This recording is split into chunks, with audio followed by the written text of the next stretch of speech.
Welcome to Luca is a Billionaire, where the only thing I invest in is your answers. In this video, I will explain how to play the cube puzzle.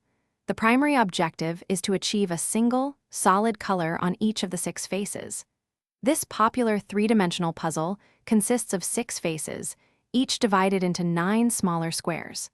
Before you begin, it is helpful to familiarize yourself with the 3 distinct types of pieces that make up the cube. This foundational knowledge will greatly assist your solving process. Let's explore the 3 types of pieces. First, the centerpieces, one on each face, display a single color and are fixed in position relative to each other. They dictate the color of their respective faces.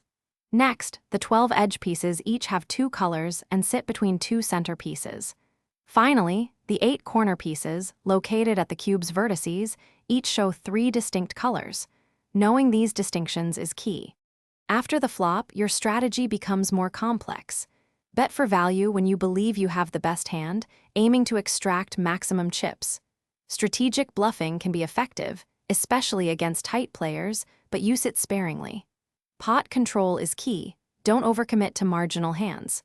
Always adapt your play based on the community cards and how your opponents are reacting to the board.